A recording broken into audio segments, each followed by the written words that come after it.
kami sa'yo, Panginoong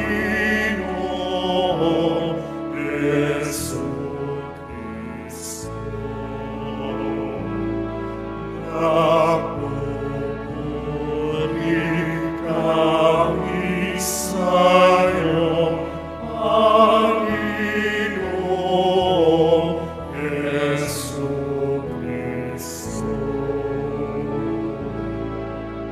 Ang tao ay nabubuhay hindi lamang sa tinapay, kundi sa salitang mahal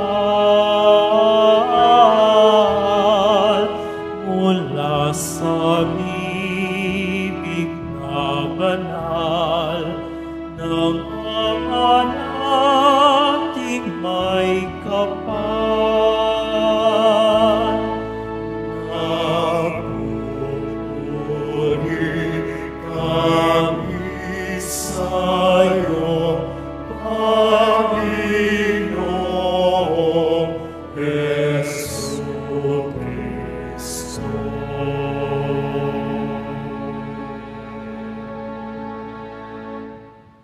Sumainyo ang Panginoon. Ang mabuting balita ng Panginoon ayon kay San Lucas. Papuri sa iyo, Panginoon. Noong panahong iyon, umalis si Jesus sa Jordan, puspos ng Espiritu Santo. Dinala siya ng Espiritu doon sa ilang, at sa loob ng 40 araw ay tinukso ng diablo. Hindi siya kumain sa buong panahong iyon, kaya't gutom na gutom siya. Sinabi sa kanya ng diablo, "Kung ikaw ang anak ng Diyos, iutos mo na maging tinapay ang mga batong ito." Ngunit sinagot siya ni Jesus, "Nasusulat, hindi lamang sa tinapay nabubuhay ang tao." Dinala siya ng diablo sa isang napakataas na lugar at sa isang saglit ay ipinakita sa kanya ang lahat ng kaharian ng sanlibutan. "Ibibigay ko sa iyo ang lahat ng kapangyarihan at kadakilaan ng mga kahariang ito," wika ng diablo.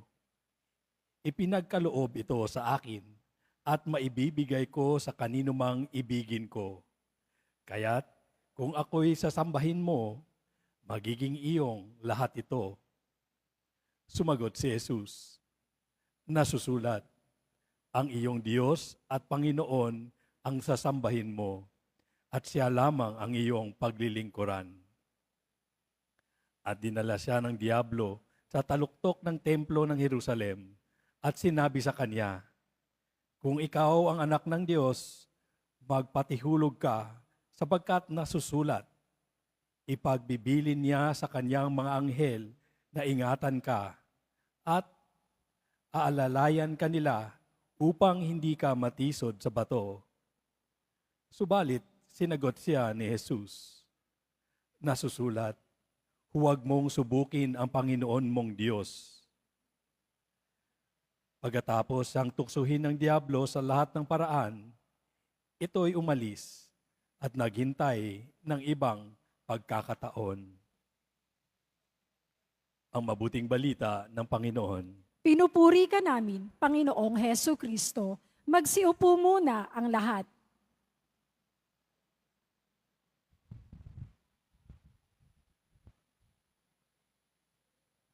Masama po bang ang pagkain kung ito naman ay makapagbibigay sa ating lakas at magandang kalusugan? Masama po ba na tayo ay kumain para magpatuloy tayo sa buhay? Masama po ba ang kayamanan? Ang pera, masama po ba ang pera? Masama po ba magkaroon ka ng maraming savings? Masama po ba na ikaw ay mahalal bilang isang presidente ng inyong kumpanya, ng inyong samahan? Masama po ba yon? May kwento po dyan eh. No? Si Satanas ay tinukso si Jesus. ang ating Panginoon. Ang sabi ni Satanas, sambahin mo lang ako, lumuhod ka sa harapan ko, at ibibigay ko sa iyo ang lahat ng mga kaharian na to. Tumingin sa kanya si Jesus. Sabi ni Jesus sa kanya, Haller, ang iniaalok mo ba sa akin, yan? Di ba, akin din yan? Akin din na yung mga kapangyarihan na yan. Akin din yung kayamanan na yan. Yan ba ang iaalok mo sa akin? Sagot si Satanas, Panginoon naman, huwag mo nang basagin yung trip ko. Walang basagan ng trip. Basagan ng trip, sabi ni Jesus. Sino bang nangiistorbo? Habang kinakausap ko yung tatay ko, sino yung sumisingit dito? Sino yung nagbabasag ng trip? Sino ba yung nag-aayuno at nanunukso dito? Ayan. Yun lang. Totoo naman po, yung yaman, pagkain, kapangyarihan, hindi po masama yan. Bakit? Hindi po ba yan ang katangian ng Diyos? Yan ang katangian ng Panginoon. Ang sinabi niya, ako ang pagkaing nagbibigay buhay. Hindi ba yan ang katangian ng Diyos? Siya ang makapangyarihan sa lahat? Siya ang may-ari ng lahat ng nakikita natin. Sa lupa, sa ilalim ng dagat, sa himpapawid, hanggang sa kalawakan. Kanya lahat yan. Hindi po masama yan. Pues, ano po yung tinanggihan ng Panginoon? Bakit niya iniwasan at tinanggihan yung alok nung demonyo sa kanya na gawing tinapay ang bato at sambahin siya at ibibigay yung kaharian kay Jesus? Anong tinanggihan? Anong dahilan ng Panginoon? Dahil tama nga yung inaalok, pero mali ang gawa. Mali ang paraan.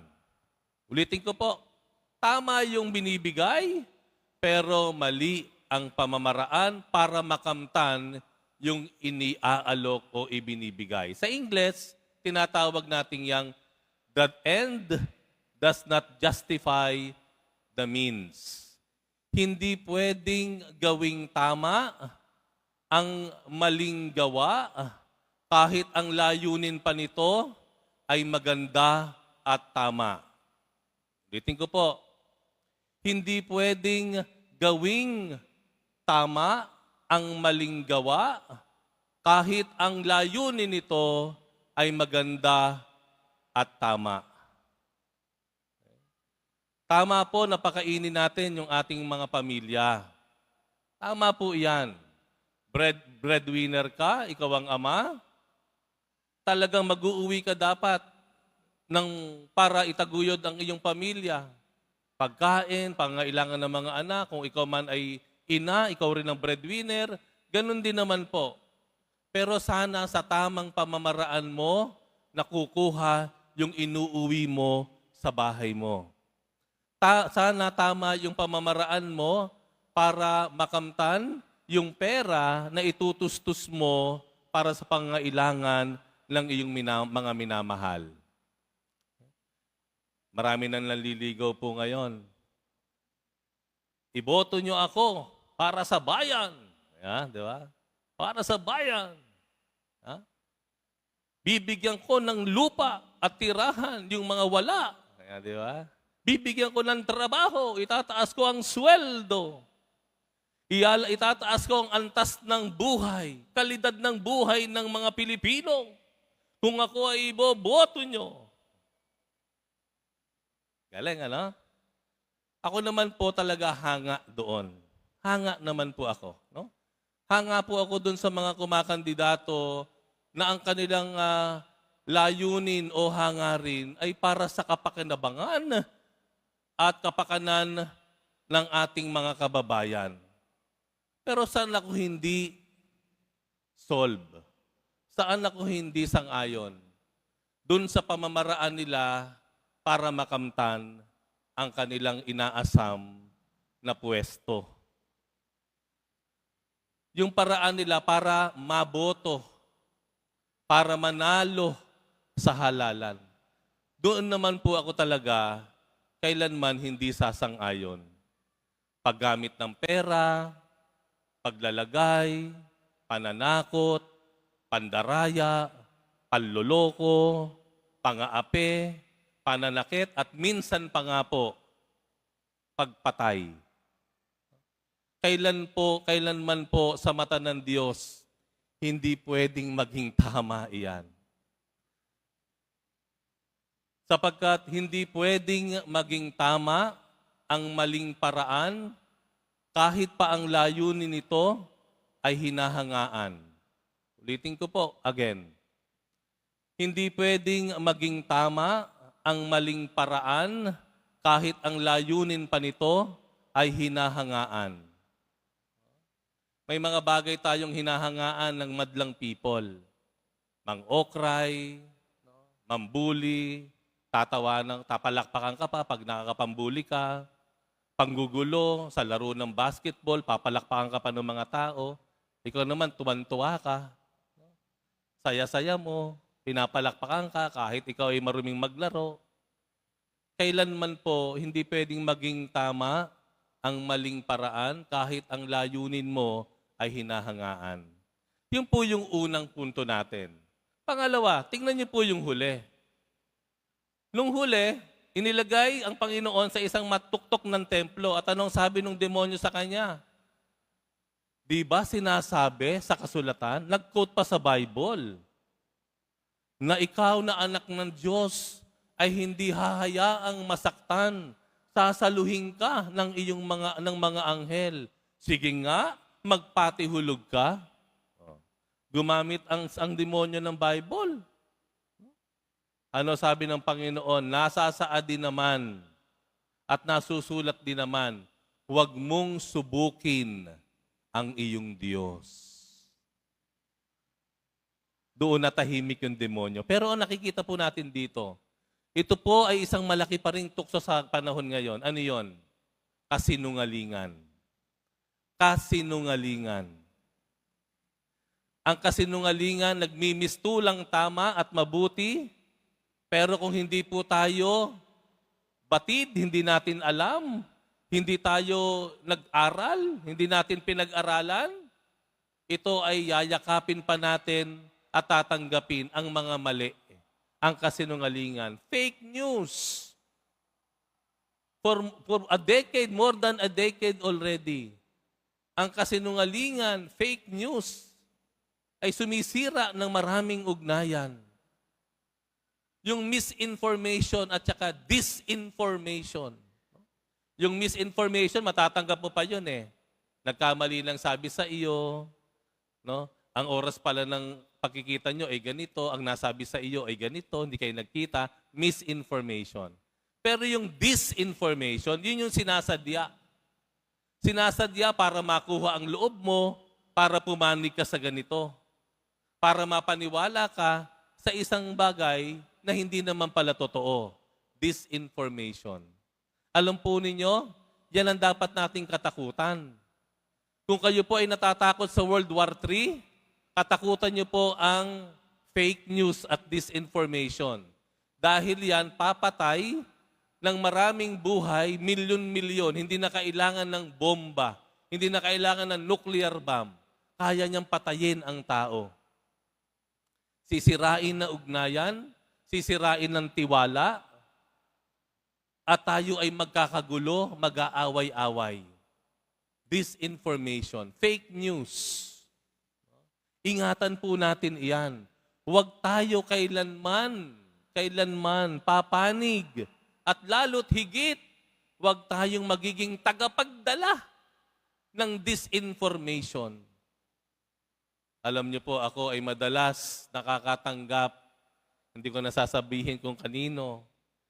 Itatanong sa akin, Father, totoo ba to? Magpapadala sa akin ng mga link, ng mga videos, mga vlogs na nakakatakot.